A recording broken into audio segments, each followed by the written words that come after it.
Okay, for this video, I'm going over two things. I'm going over the rule of thirds, and then I will go over how to use the rule of thirds when you're setting up your compositions for your op art project. So I'm first going to start with just tracing this rectangle onto my paper. And this rectangle is supposed to represent my artwork, right? So on the rule of thirds, we are going to take this rectangle and we are going to divide it into thirds approximately. I'm not going to measure it out with a ruler. I'm just going to kind of approximate so each section is about the same. All right, and then I'm going to also do a division in the other direction, dividing the rectangle into thirds both ways, okay? Now you may have seen this before. Sometimes, like on cell phones, this grid comes up whenever you're taking a picture. There's it might be on cameras, that kind of thing. So with the rule of thirds, we need to understand how to use this grid to better set up our composition. So there's actually 3 rules with the rule of thirds. So the first rule is you never place your main focal point directly in the center zone. Okay, so I'm going to write that down.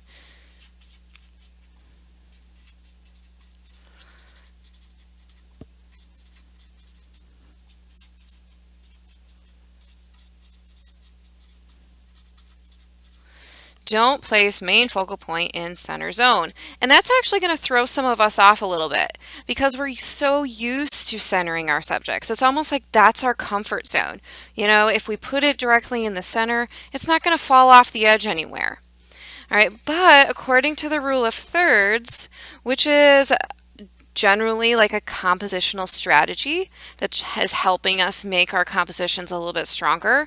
Instead of doing it right in the center, we need to bump it just a little bit off to one of our sweet spots. So those intersections are called sweet spots.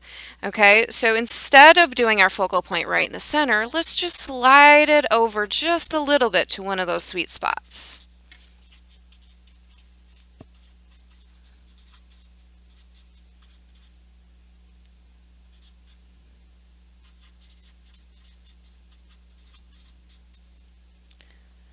All right.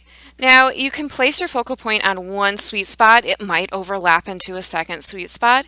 It doesn't mean that it can't come over into part of the center zone, but you do need to think about sliding it over just a little bit. All right, so the last rule of the rule of thirds is going to be, see these zones? Like there's 9 of them. There needs to be something going on in every one of your zones.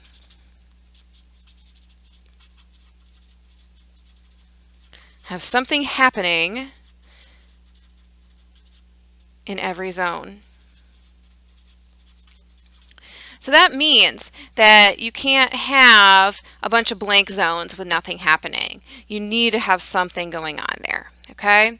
So just to review, don't place the main focal point in the center zone, so that's kind of off limits. It doesn't mean we can't have something there, it just means that's not where our focal point is going to go. Place focal point on one of the sweet spots. So really we're just sliding it over. And then make sure you have something happening in every zone. Each spot has something going on. All right, so now I'm going to switch to another piece of paper and I'm going to show you how to apply these rules with your sketches for the op art unit. Now I want you to do 3 sketches. Why 3? I don't know. I feel like 3 is just that magic number.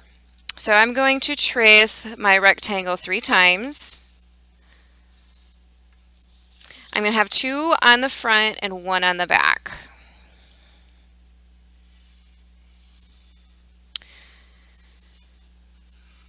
All right, so I'm going to start with the 1 on the back. Now you can, if you need to, you can lightly draw in your grid if that helps you. So you can find where your little sweet spots are for putting your focal point. All right, so the first thing I'm going to want you to do is draw some sort of border. Now, typically, whenever you think of a border, you think of something like this, right? where it's just straight lines, even border. And you can do that. That's fine. I will show you some alternatives on the next sketches. Now you're going to have to pick a shape. Now remember what a shape is. It's a 2D area enclosed by a line. So square is probably the simplest shape. Another simple shape would be triangle. I'm going to highly encourage you to stay away from the simple shapes. Try to do something that's a little bit more difficult, a little bit more interesting. Okay. Now you could do something that's identifiable. So say I could do pumpkins or I could do ghosts. I could do a combination of those things. All right, so to stick with the Halloween theme, I think I'm going to do a bunch of different shapes that relate to Halloween. All right, so maybe my focal point is going to be here where this sweet spot is. And I am going to draw a witch hat. Now notice I'm making my witch hat fairly big. Wait, does it bend? Does a witch hat bend? Sure it does. I'm making this fairly big. I want this to be my focal point. I want it to stand out. So that's going to be where, you know, the eye goes first. Okay, so I have a witch hat. Now I don't want just one witch hat.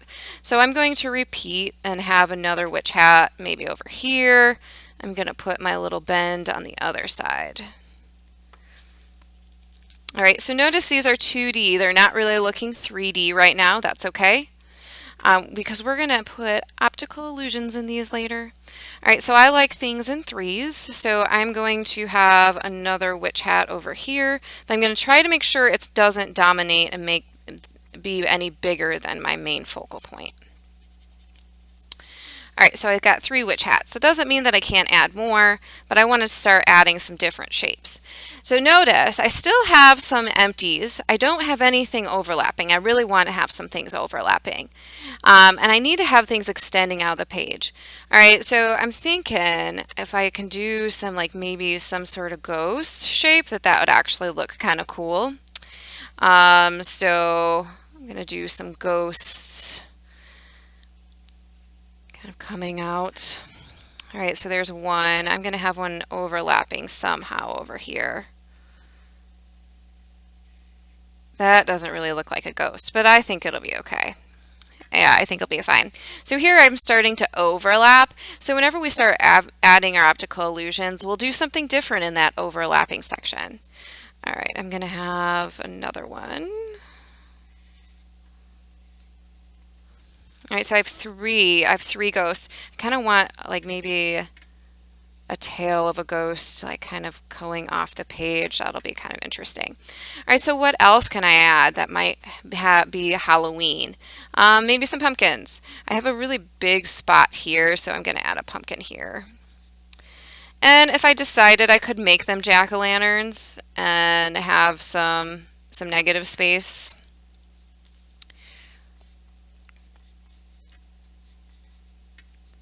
So you can pick one shape and just have it repeated, or you can have multiple shapes like I'm doing here. Now I have kind of this area here that I'm not really liking. I feel like all the other areas are pretty good, so I'm going to add kind of a big pumpkin taking up that area. All right, so something like that would probably be good. All right, I have a lot of stuff going on. I have overlapping, I have things extending out of the page, all that kind of thing. Okay, so that's one option.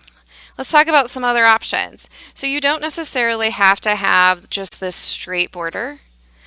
You can make it a little bit more interesting. So maybe I could make, you know, some triangles come in, make it kind of zigzagged, you know, that kind of thing.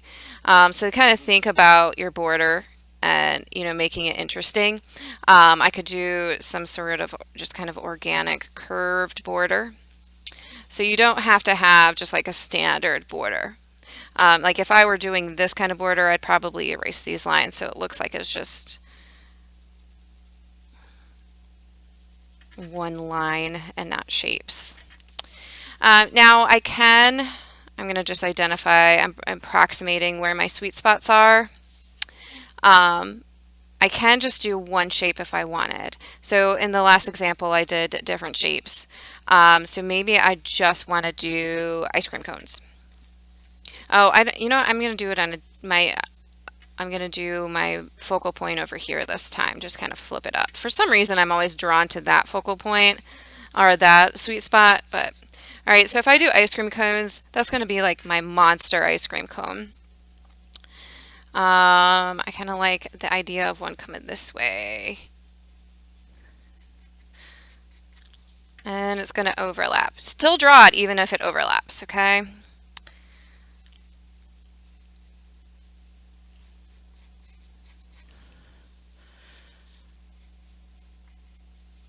So I'm just kind of filling the area. I'm trying to decide, like I'm trying to change up the directions. This one's going to extend into or out of the frame.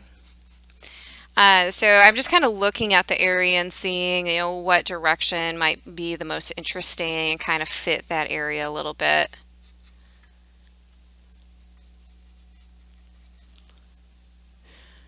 Maybe add a little one here. I'm kind of lacking over here. I need to have, maybe I have a big one coming in to the frame there and maybe the bottom of a cone there. All right, so that looks pretty good. Maybe something a little bit over here. Something's going on in every zone, but I still have some background, so that works. Now, the one thing that I want you to stay away from is something like triangles. Yes, triangles are easy to draw, but the thing is, in art, it's not always about the easiest solution. The easiest solution is not going to make you grow as an artist. It is not going to necessarily build up your skills, and it's definitely not going to get you the best grade. So notice how easy I'm just filling in these triangles. I'm not, it's almost too easy. So be careful of choosing easy solutions, all right? And a solution like this is more difficult to draw, but you're going to get better results. You're going to be more happy and more proud of your project. So after you do your 3 sketches, you're going to choose whichever one you like the best, and you're going to put it on the big paper, which is 12 by 18. Now, you do not need to put optical illusions in these sketches. Really, for these sketches, you're just figuring out your composition. Now, if you want to try out some optical illusions and see how they'll look in the shapes, that's fine. But for the final project, we're going to have an optical illusion in the background, and then we're going to have optical illusions in the shapes as well. Okay.